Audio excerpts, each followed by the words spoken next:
on va étudier dans cette expérience l'association de deux générateurs en série. Donc, on a pris un générateur tel qu'une pile de 4,5 volts qui est en fait une association de trois générateurs de ce type.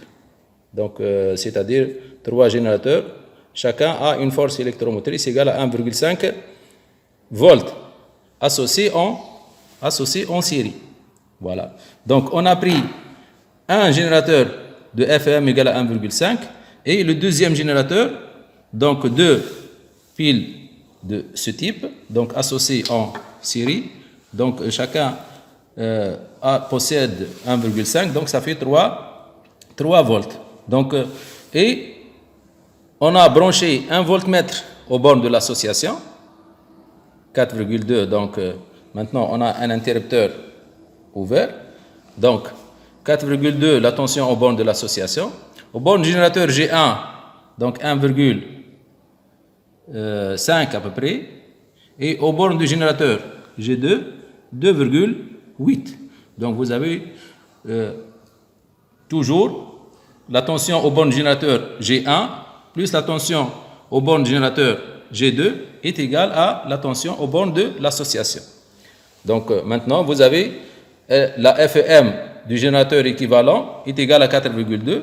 La FEM du générateur G1 est égale à 1,5. Et la FEM du générateur G2 est égale à 2,8. Maintenant, on va fermer l'interrupteur et on va varier l'intensité du courant.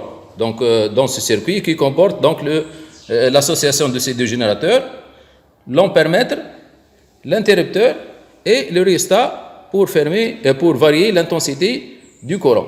Donc, on en a commencé par la première valeur I égale à 0,1 ampère.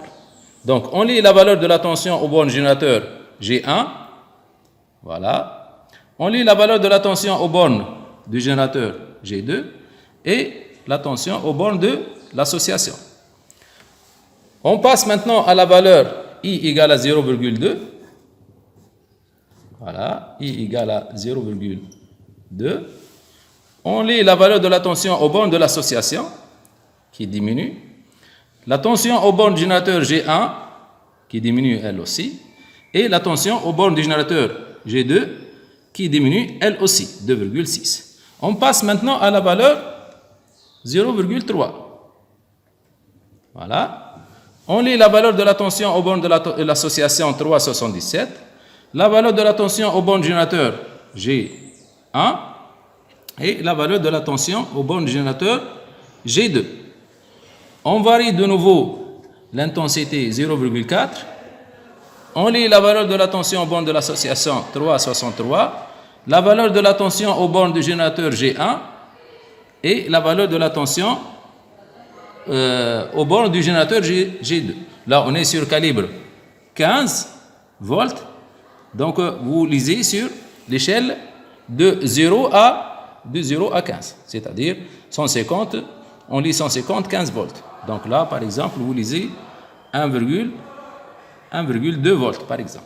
Vous avez un tableau de mesure qui comporte la tension aux bornes de l'association, la tension aux bornes du générateur G1, la tension aux bornes du générateur G2, en fonction de l'intensité du courant I, et vous tracez la courbe, trois courbes là, sur le même papillométrie, U en fonction de I, et vous déterminez les caractéristiques de chaque générateur. Vous comparez par la suite la FEM du générateur équivalent à la somme de la FEM du générateur G1 et le générateur G2.